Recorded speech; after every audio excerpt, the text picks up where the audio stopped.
வணக்கம் friends, welcome to சுவை eats. இன்றைக்கி நம்ம சேனலில் இந்த வெயிலுக்கு ஏற்ற சுவையான, ஹெல்த்தியான, ரெஃப்ரெஷிங்கான சம்மர் ட்ரிங்க் எப்படி பண்ணுறதுன்னு பார்க்க போகிறோம்.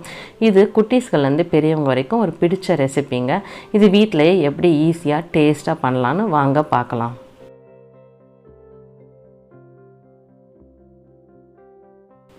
ஃபஸ்ட்டு ஜெல்லி ரெடி பண்ணுறதுக்கு சைனா கிராஸ் எடுத்துருக்கேங்க. இது அகர், சைனா கிராஸ், கடல்பாசி எப்படி வேணால் சொல்லலாம். இது எல்லாம் மளிகை கடை, சூப்பர் மார்க்கெட்லேயும் ஈஸியாக கிடைக்கும். இப்போ இந்த சைனா கிராஸை ஒரு பவுலில் சேர்த்துடலாம். இந்த மாதிரி இதை உடச்சி சேர்த்துக்கோங்க. நான் மொத்தம் 2 பாக்கெட் 20 கிராம் அளவு எடுத்திருக்கேன். இது எல்லாத்தையுமே ஒரு பவுலில் சேர்த்துடலாம்.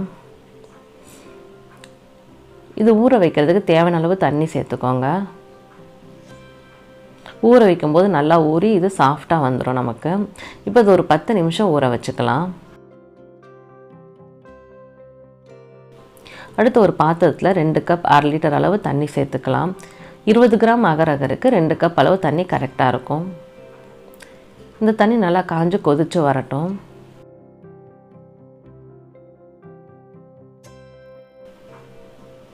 இப்போ தண்ணி கொதித்து வந்துடுச்சு. இதில் நம்ம அகரை சேர்த்துடலாம். பாருங்கள், 10 நிமிஷம் ஆகிருச்சு. அகர் நல்லா ஊறி வந்துருச்சு. இப்போ இதை தண்ணியை இருத்துட்டு அகர் மட்டும் சேர்த்துக்கலாம்.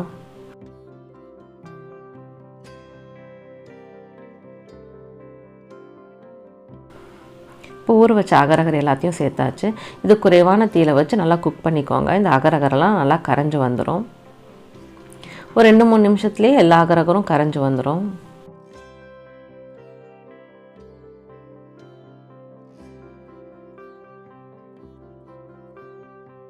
இப்போ எல்லாம் நல்லா கரைஞ்சி வந்துடுச்சு. இது கூட சர்க்கரை 3/4 கப் அளவு சேர்த்துக்கலாம். இது நல்லா கலந்து விட்டுக்கோங்க. மிதமான தீயிலையே வச்சு குக் பண்ணிக்கலாம். சர்க்கரை எல்லாம் நமக்கு கரைஞ்சி வந்தால் போதும். இப்போ சர்க்கரை எல்லாம் கரைஞ்சி வந்துருச்சு. ஸ்டவ் ஆஃப் பண்ணிடலாம். அடுத்து ஃபில்டர் வச்சு நம்ம ரெடி பண்ணி வச்ச அகர் மிக்ஸை வடிகட்டிக்கலாம்.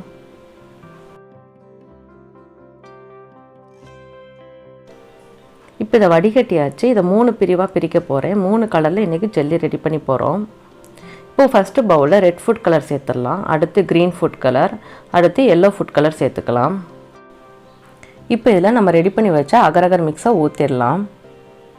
உங்களுக்கு கலர் சேர்க்க விருப்பம் இல்லாட்டி பிளெயினாகவே ஜெல்லி ரெடி பண்ணிக்கலாம். எல்லாத்தையுமே நல்லா மிக்ஸ் பண்ணி விட்டுக்கலாம். ஆறுறதுக்குன்னே கலந்து விட்டுக்கோங்க. ஆறிட்டால் நமக்கு அது செட்டாக ஆரம்பிச்சிடும்.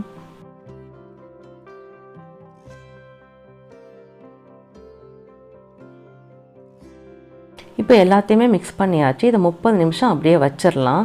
ஆறுனதுக்கப்புறம் நல்லா செட் ஆகி வந்துடும். அடுத்து சப்ஜா விதைகள் 2 டீஸ்பூன் எடுத்துக்கிறேன். இது ஊற வைக்கிறதுக்கு தேவையான அளவு தண்ணி சேர்த்துக்கலாம். இது எல்லா வித கூல்ட்ரிங்க்ஸ்லேயும் சேர்க்கக்கூடியது, உடம்புக்கு ரொம்ப நல்லது, குளிர்ச்சி தரக்கூடியது. இது ஒரு 10 நிமிஷம் ஊற வச்சிடலாம். 10 நிமிஷம் ஆகிருச்சு. ஊறினதுக்கப்புறம் பார்த்திங்கன்னா இந்த மாதிரி உப்பி வந்துடும். இதை தனியாக வச்சிடலாம். அடுத்து 30 நிமிஷம் ஆகிருச்சு. ஜெல்லி எல்லாம் நல்லா செட் ஆகிருச்சு பாருங்கள். இதை உங்களுக்கு பிடிச்ச மாதிரி கட் பண்ணி எடுத்துக்கலாம்.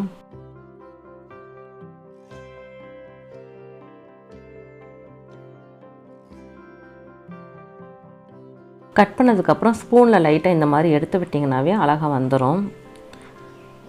அவ்வளோதாங்க, ஜெல்லி சூப்பராக ரெடி ஆகிருச்சு. இந்த மாதிரி மற்றதையும் கட் பண்ணி எடுத்துக்கலாம்.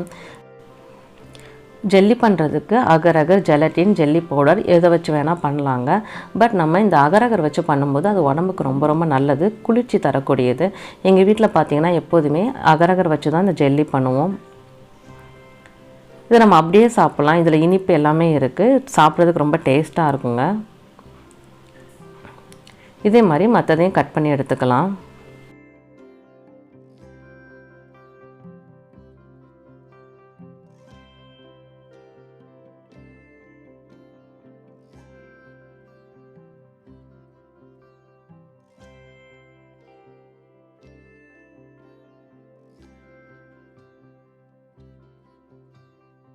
அவ்வளோதான், ஜெல்லி சூப்பராக ரெடி ஆகிருச்சு. இதை தனியாக வச்சிடலாம். அடுத்து ஒரு பவுலில் நைலான் ஜவ்வரிசி 1/2 கப் எடுத்திருக்கேன். இந்த ஜவ்வரிசி பார்த்தீங்கன்னா நல்லா பொடியாக இருக்கும். இந்த மாதிரி இருக்கும். இதை ஊற வைக்கிறதுக்கு தேவையான அளவு தண்ணி சேர்த்துக்கலாம். இது ஒரு 20 நிமிஷம் ஊற வச்சுருங்க. 20 நிமிஷம் ஆனதுக்கப்புறம் இது 2-3 தடவை நல்லா கழுவிட்டு தண்ணியை வடித்து எடுத்துக்கலாம். இப்போ ஒரு பாத்திரத்தில் ஜவ்வரிசி வேக வைக்கிறதுக்கு தேவையான அளவு தண்ணி சேர்த்துக்கலாம். இந்த தண்ணி நல்லா கொதித்து வரட்டும். அதுக்கப்புறம் நம்ம ஜவ்வரிசியை சேர்த்துடலாம்.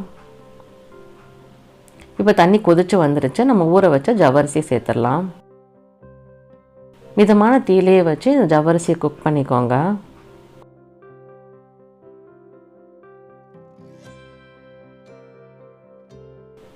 இந்த ஜவ்வரிசி நல்லா கண்ணாடி மாதிரி வரணும். அது வரைக்கும் நம்ம குக் பண்ணிக்கலாம்.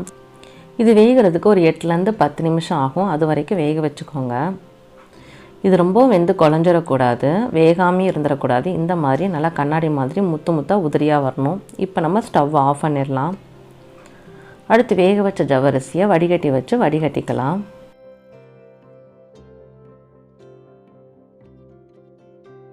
இப்போ இதில் தண்ணி ஊற்றி அலசி எடுத்துக்கலாம். ஓவர் குக் ஆகாமல் இருக்கும். அப்போ தான்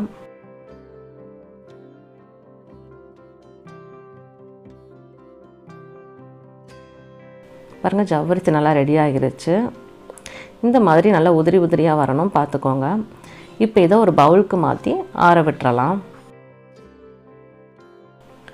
அடுத்து ஒரு பாத்திரத்தில் 6 லிட்டர் அளவு பால் எடுத்து காய்ச்சிக்கலாம். நான் திக்கான பால், ஃபுல் ஃபேட் மில்க் எடுத்திருக்கேன். திக்கான பால் எடுத்து பண்ணிக்கோங்க. அப்போ தான் நல்லா டேஸ்ட்டாக இருக்கும். பாலை மிதமான தீயில் வச்சு காய்ச்சிக்கலாம். அடிக்கடி இந்த மாதிரி கிண்டி விட்டுக்கோங்க. ஏன்னா திக்கான பாலுன்றதுனால அது அடிப்பிடிக்க ஆரம்பிச்சிடும். பால் நல்லா காஞ்சு கொதித்து வரட்டும். இப்போ பால் நல்லா காஞ்சு கொதித்து வந்துருச்சு. அடுத்து இது கூட 1/3 கப் அளவு சர்க்கரை, 80 கிராம் சர்க்கரை சேர்த்துக்கலாம். சர்க்கரை சேர்த்துட்டு மறுபடியும் ஒரு 3 நிமிஷம் அடுப்பில் வச்சிடலாம். சர்க்கரையெல்லாம் நல்லா கரைஞ்சி வந்துடட்டும். இப்போ ஸ்டவ் ஆஃப் பண்ணிவிட்டு ஆறுனதுக்கப்புறம் ஃப்ரிட்ஜில் வச்சிடலாம். அடுத்து ஒரு மிக்சிங் பவுல் எடுத்துக்கலாம். அதில் நம்ம ஆற வச்ச ஜவ்வரிசியை சேர்த்துடலாம்.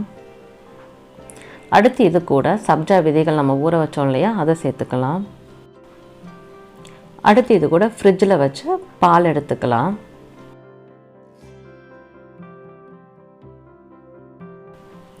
இது கூட 3 டேபிள் ஸ்பூன் அளவு ரோஸ் சிரப் சேர்த்துக்கிறேன்.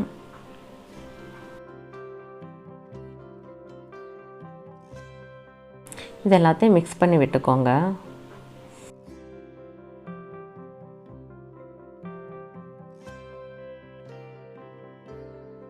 இப்போ இது கூட நம்ம ரெடி பண்ணி வச்ச ஜெல்லி சேர்த்துடலாம்.